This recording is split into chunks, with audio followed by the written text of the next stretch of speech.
खबर जामुड़िया से, जहां एक तालाबंद घर के अंदर महिला का शव बरामद होने से इलाके में सनसनी फैल गई। और सबसे चौंकाने वाली बात यह है कि मृतक का पति अपने महज 1 साल के बच्चे को लेकर लापता है। जामुड़िया थाना अंतर्गत केंद्रफाड़ी के हिजलगढ़ गांव में घटी इस घटना से पूरे इलाके को हिलाकर रख दिया।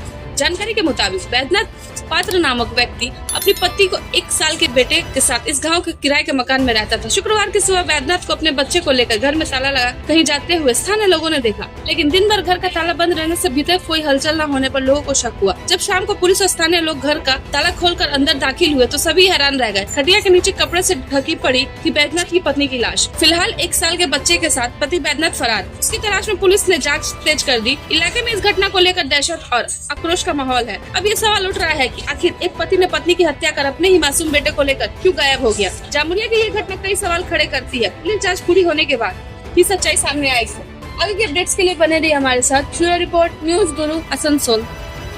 ঘটনা হয়েছে আজ 2 বছর আগে বৈদ্যনাথ পাত্র নামে একজন ব্যক্তি চিচুরবিলে থাকে। চিচুরবিল পুরুলিয়া ফাঁড়ির আন্ডারে পড়ছে।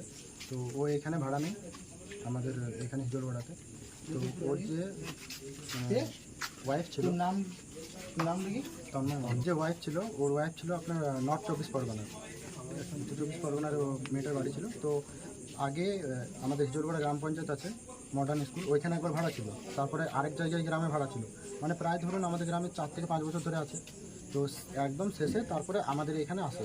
তো আমরা ভাড়া দিয়েছিলাম।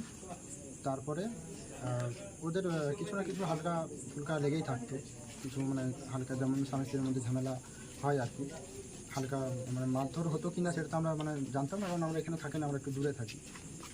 দিয়ে আজকে যখন সকালে বৈদ্যনাথ এবং ওর ছেলে, মানে একদম বাচ্চা, 1 বছর একটা শিশু আছে, ঠিক আছে, এখানেই প্রেগনেন্সি হয়েছে, এখানেই বাচ্চা হয়েছে, এখানেই প্রেগনেন্ট হয়েছে।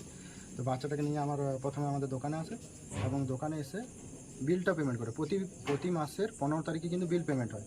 15 তারিখ, সেই আজকে 15 তারিখ, 15 আগস্ট, আজকে বিল পেমেন্ট করে 8টা থেকে 8:30 নাগাদ। বিল পেমেন্ট করার সময় ওর হাতে বাচ্চাও ছিল। আমাদের বাড়িতে জল নিয়েছে, এখান থেকে সাইকেল বের করেছে, সাইকেল বের করে সাইকেলটাও নিয়ে গিয়েছে। আর পাশের যে রুমগুলো আছে এরা যখন জিজ্ঞেস করে যে তোমার বউ কোথায়, তখন ওরা বলে যে বউ চলে গেছে বাপের বাড়ি, এখন রানীগঞ্জে আছে, আমিও ছেলেটাকে নিয়ে রানীগঞ্জ যাচ্ছি। এটা বলে বৈদ্যনাথ বেরো। ওর সাথে কোনো কিচ্ছু ছিল না, শুধু ছেলেটা ছিল আর সাইকেলটা ছিল, আর কোনো কিছু ছিল না।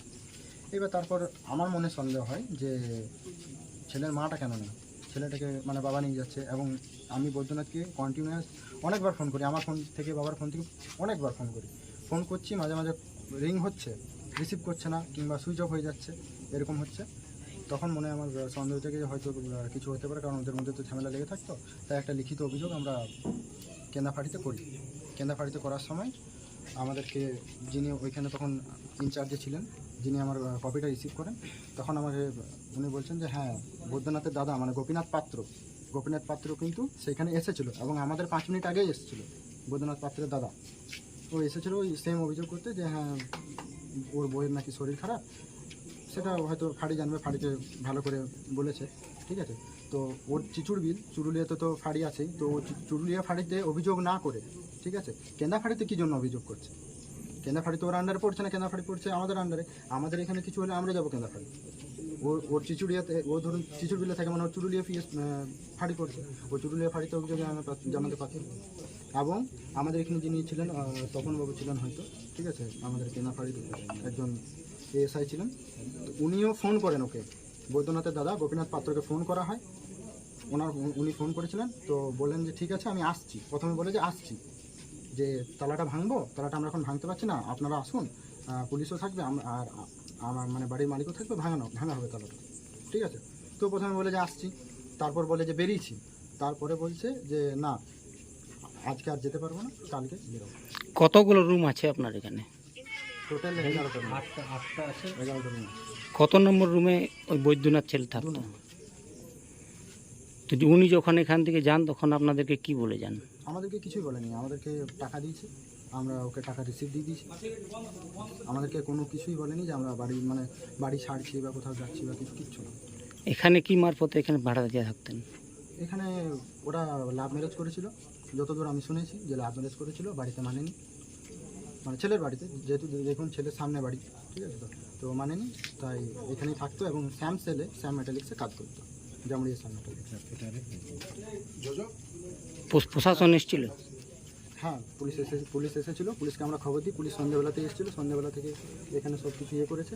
তালা প্রথমে ভাঙেনি, ওর দাদাকে খবর দেওয়া হয়েছিল, ও দাদাও আসেনি, তারপরে পুলিশ আইসির সাথে মানে ইনচার্জের সাথে, থানা ইনচার্জের সাথে কথা বলে তারপর আমরা সবাইকে নিয়ে, পুলিশ প্রশাসনের সবাইকে নিয়ে ক্যামেরা করে এটা ভাঙি এবং লাস্টে প্রথম আমি দেখছি। কি নাম আপনার? তন্ময় মণ্ডল। আপনি ঘর মালিক? জি হ্যাঁ, আমি ঘর মালিকের ছেলে।